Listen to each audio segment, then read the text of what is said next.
Eternal Darkness, Sanity's Requiem, the novel, Chapter 15, Music for a Darkened House. Alexandra Roivas watched as Richard Cale reappeared again. From what she had read in the chapter, she could tell that Pius's ancient was getting stronger. She was thankful that Paul's end was a quick one. She wondered if the gruesome scene she had seen when she got home was also a quick end for her grandfather. She then looked at Richard. "So, what had happened at Amiens?" She watched as he leaned on the desk. "Apparently, Pius still holds on to Oubliette Cathedral. He even got a hold of the Inquisition. I may try to look into the old records about that, but it's not likely that I'll find out anything. I'm sure those dark secrets are safe in the Vatican vault." She stood up when she heard Richard's comment. "You honestly think the Catholic Church would hide that?" When he nodded, she wanted to respond, and then thought about all that was happening in the world. There were some disturbing facts that were coming to light, and what he said was not too outrageous. She then picked up the tome and said, "You may be right, but we will have to discuss it later. Right now, we need to find the next chapter. Any experiences that you had that might lead us to the next chapter?" She watched as Richard started to pace. "Well, it could be upstairs, since Paul kept meeting the custodian in the bell tower. I know it won't be in the window, since we removed that. It could be that it is in the basement as well." Alexandra shook her head and said, "If it is, we have to find the key. We still don't have the key to the basement." She then glanced over at Yvette Cale, who seemed to be watching the tome. "Yvette, is something wrong?" She was stunned when Yvette reached over to the book and pulled out a slip of paper that seemed to be between the pages. She didn't know where the paper had come from, but she noticed that Yvette seemed to be studying it. Soon she heard Yvette say, "It looks like a sheet music, but why was it in the book?" She then looked at the paper and noticed that Richard had taken notice of the sheet as well. "Wait a minute. Paul had to play the organ at one point. Maybe this is the same tune he played." She then noticed that he headed for the door and went out of the secret study. She quickly followed, with Yvette coming up behind her. As they followed Richard, she quickly realized what he had remembered. There had been a piano in the one room. She then said to Yvette, "I just realized what Richard realized. He remembered the piano. Does he know how to play it?" Alexandra was surprised when Yvette said, "Yes, he does. Sometimes I catch him playing some of my favorite songs on it. Of course, when he does, he never gets to finish them." She glanced back at Yvette and saw Yvette wink at her. That told her all she needed to know, and she briefly felt jealous of the married couple. She also wondered if she would find someone to go through life with her like Yvette and Richard had found each other. Her thoughts were cut short when they reached the music room, and she saw Richard sitting at the piano. She watched as he carefully played out the notes. "Perfect! The piano is in tune. Your grandfather must have kept after it. Now, can you hand me the sheet music?" She did so, and watched as Richard looked it over and started to play the piano. As his fingers danced over the keys, she heard the eerie music fill the room. She then watched in shock as the piano cover raised up, as if by magic. As it opened, she saw a page floating in the air, and she realized what they had found. It was the next chapter in the tome.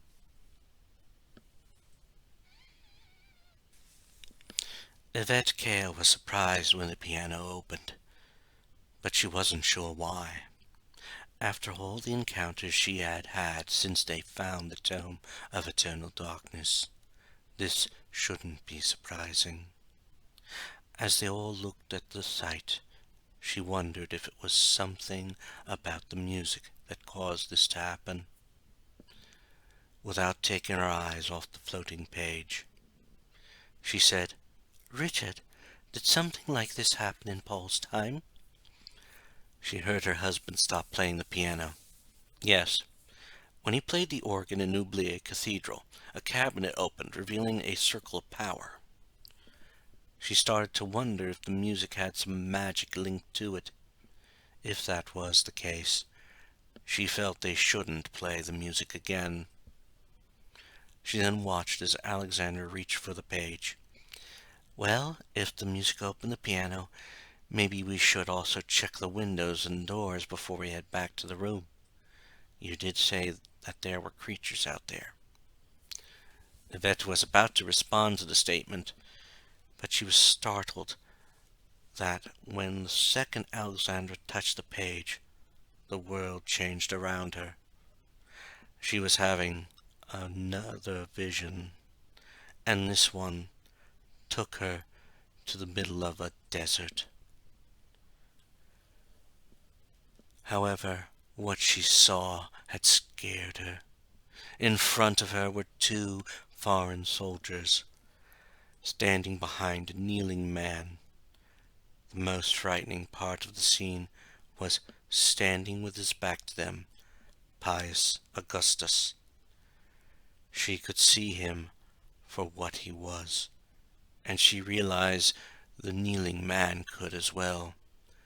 She heard him say, "What are you?" She watched as a puzzled look briefly crossed the soldiers' faces, but she figured they thought Pius was a person like them. She then heard Pius say to the man, "You are a very gifted man to see in my true form." She watched as he then addressed his soldiers. "Take him. He shall be at the very foundation of the pillar. He is special, and should have a special place among the suffering." She then watched as the soldiers dragged the man off. As they apparently left earshot, she heard Pius say, "So, some people can see what most cannot. I shall have to keep an eye out for them. If they can see who I am, they might try to resist my master Chaturga." She then noticed that he was looking straight at her. When she saw the look in his eyes, she started to back up. In past visions like these, she knew she had been seen. She almost yelled when she felt she had backed into a person. She wanted to yell in fright, and became more scared when a voice said, "Yvette?" She yelled when someone turned her around, and then she noticed that she was facing her husband. The vision was over, and she was back in the mansion. However, that didn't make her feel safe. The more of the book that they read, the more the creatures approached. She then looked at her husband and said, "I just saw Pius condemning a man to death. He's going to be part of some pillar in the desert." She then watched as Alexandra looked over the chapter page and said, "This chapter must be in those ruins in ancient Persia. But is it before or after the last chapter?" Yvette turned to face Alexandra. "I think before, because I heard Pius say he's going to keep an eye out for people like me. It could be what led him to become part of the Inquisition. She then watched as Alexandra glanced over the page, looking for a date. She then heard her husband say, "Hon, who did Pius say his ancient was?" She turned to respond to his question, but saw him start to stagger and fall backwards. She quickly ran forward and helped him sit down on the bench, and she knew what was happening. She turned to face Alexandra and said, "He's having another blink attack." She then watched Alexandra walk over to the other side of her husband, and she hoped the attack would end soon.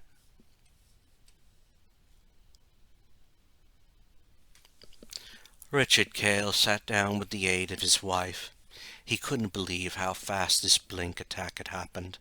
Of course, ever since they had arrived at the Roivas estate, the attacks had been more frequent.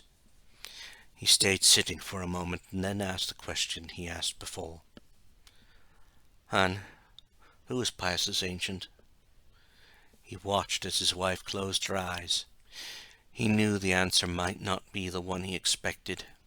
He had even lost track of how many times he had blinked. It took him a moment to remember that before the blink, Pius's ancient had been Chaturga. The big creature at the end of Paul's chapter was red. Finally, she opened her eyes and said, "Ulioth. He said his master was Ulioth." He shook his head when he heard that. The more blinks he had, he started to question his own sanity. He then looked up and pointed in fright. He saw a man hanging from the ceiling. As he saw it, he realized that Alexandra was seeing it as well. He noticed a similar look of fright on her face. It was then he heard the figure say, "The darkness comes." He stopped staring when Yvette said, "There is nothing there. It's another illusion. Now let's get back to the secret room. I think we'll all feel safer in there." He had to nod in agreement with his wife's assessment. He got up and said, "I think she's right, Alexandra. Care to lead the way?" Alexandra nodded and led them out of the music room. As she neared the front of the foyer, she stopped and said, "The more we read, the stranger things get. I even hear knocking on the door." He listened for a moment, and then heard it too. He looked at Yvette, who nodded. The knocking was real. He then watched as Alexandra headed for the door, and then watched as she stopped and said, "Yvette, take the book." He watched as Yvette took the book, and then saw Alexandra open the front door. He wasn't surprised to see Inspector Legrasse standing at the door, but he knew what Yvette had said about the man. She said he was actually Pius in disguise, but he couldn't see it. He then heard Legrasse say, "Miss Roivas, I have some news. We found out the last call your grandfather had received was from a number in England. Now, I believe that might be a link to the killer. The theory is that it was a cell phone." He watched as she shook her head and said, "I doubt it. I know about the call, and the people who made the call were surprised to hear of his death." As she said that, he noticed that the inspector was looking at him. Richard then heard the inspector say, "Well, I'd still be careful if I were you. One of your visitors looks like he might be up to something." He then saw the inspector walk away and saw Alexandra close the door. He and his wife then followed as she headed for the secret room. As they walked, he heard Alexandra say, "I think you are right about him, Yvette. We should be careful just in case he gets inside." He nodded in agreement and then said, "At least the secret room is safe. Now, what's the next chapter going to be?" He waited until Alexandra had reached the desk in the room, and Yvette handed back the book. Soon he heard her say, "It looks like Yvette is right. The chapter's called The Forbidden City. It's even set 25 years earlier than Paul's."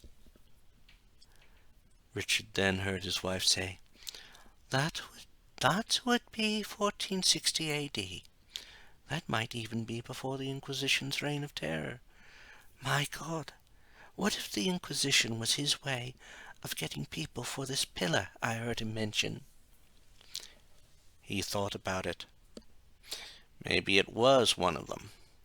I think the Spanish Inquisition was the one all the horror was from. Anyhow, I'm ready to go whenever you are ready to start. He watched as Alexander started to read the chapter. He then hoped that this chapter would go easier than the chapter with Paul.